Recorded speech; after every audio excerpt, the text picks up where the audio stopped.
ওষুধ কোম্পানির প্রতিনিধিরা আর সরাসরি হাসপাতালে চিকিৎসকদের সঙ্গে দেখা করার সুযোগ পাবেন না। চিকিৎসকদেরকে ইমেইলের মাধ্যমে তাদের ওষুধের কথা জানাতে হবে। স্বাস্থ্যসেবা নিয়ে গঠিত সংস্কার কমিশনের জমা দেওয়া প্রতিবেদনে এমন প্রস্তাব রাখা হয়েছে।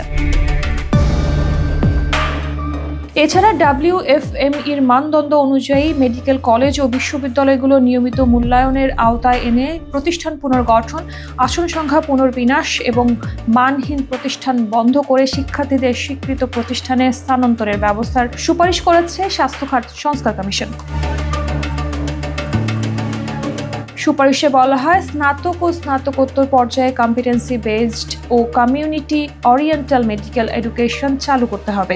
শিক্ষার্থীদের সম্পৃক্ততা বাড়াতে 5 দিনের একাডেমিক সপ্তাহ চালু করতে হবে। FCPS ও MDMS কোর্সে পাঠ্যক্রম এনে দেশ বিদেশে স্বীকৃতি নিশ্চিত করতে হবে। কমিশন তাদের প্রতিবেদনে স্বাধীন ও স্থায়ী বাংলাদেশ স্বাস্থ্য কমিশন গঠন সহ 7টি আইন প্রণয়নের সুপারিশ করেছে। প্রস্তাবিত নতুন আইনগুলো হলো বাংলাদেশ স্বাস্থ্য কমিশন আইন, বাংলাদেশ হেলথ সার্ভিস আইন, প্রাথমিক স্বাস্থ্যসেবা আইন, স্বাস্থ্য সুরক্ষা আইন, ওষুধের মূল্য নির্ধারণ এবং প্রবেশাধিকার আইন, অ্যালাইড হেলথ প্রফেশনাল কমিশনার আইন, বাংলাদেশ মেডিকেল রিসার্চ কমিশনার আইন।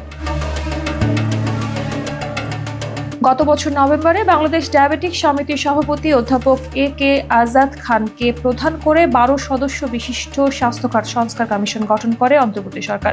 কমিশনের সদস্য করা হয় অধ্যাপক ডক্টর মোহাম্মদ জাকির হোসেন, অধ্যাপক ডক্টর লিয়াকত আলী, অধ্যাপক ডক্টর সায়েবা আক্তার, অধ্যাপক ডক্টর নায়লা জামান খান, সাবেক সচিব SM রেজা, অধ্যাপক ডক্টর মোজাহিরুল হক, ডক্টর আজহারুল ইসলাম খান, অধ্যাপক ডক্টর সৈয়দ মোহাম্মদ আকরাম হোসেন, অধ্যাপক ডক্টর সৈয়দ আতিকুর হক, ডক্টর আহমেদ এহসানুর রহমান ও ঢাকা মেডিকেল কলেজের 5ম বর্ষের শিক্ষার্থী উমায়ের আফিফকে।